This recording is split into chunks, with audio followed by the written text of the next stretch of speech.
رمضان میں تراویح میں رونا ایک فیشن بن چکا ہے، اور تراویح میں بھی اسپیشلی وطر کی دعا میں،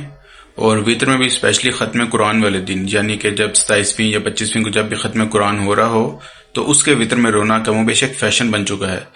ہو سکتا ہے کہ کچھ لوگوں کو سچی توبہ بھی نصیب ہوتی ہو، کچھ لوگوں کو اصل میں بھی ان کی توبہ کو قبولیت کا شرف ملتا ہو، لیکن میں اس چیز کو فیشن اس لیے کہہ رہا ہوں کہ اگر یہ حقیقت میں ایسا ہو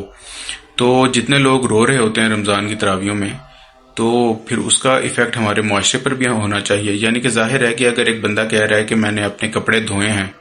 اور جب آپ اس کے کپڑے دیکھیں تو وہ پہلے کی طرح ہی میلے یا اس سے بھی زیادہ میلے ہوں، تو ظاہر ہے کہ آپ یہی تصور کریں گے کہ اس نے کپڑے نہیں دھوئے۔ تو اسی طرح اگر اتنے زیادہ لوگوں کو سچی توبہ نصیب ہو جاتی ہے،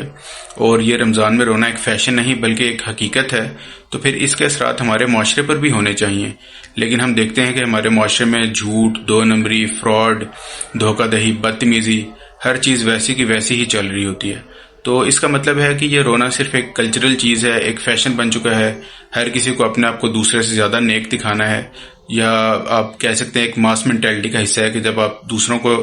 لوگوں کو ایک کام کرتے ہوئے، ایک مجمع میں ایک کام کرتے ہوئے دیکھتے ہیں تو آپ بھی اس کام سے، یعنی آپ کو اس کام کے کرنے کی ارج ہوتی ہے، اور آپ کو وہ کام نہ کر کے ایک شرمندگی کا، ایک کمتری کا احساس ہوتا ہے۔ تو اس لیے میرا خیال ہے کہ رمضان میں رونا ایک فیشن بن چکا ہے، کیونکہ اگر یہ اصل میں یہ چیز ہوتی تو اس کے اثرات معاشرے پر ہمیں نظر ضرور آتے۔ شکریہ۔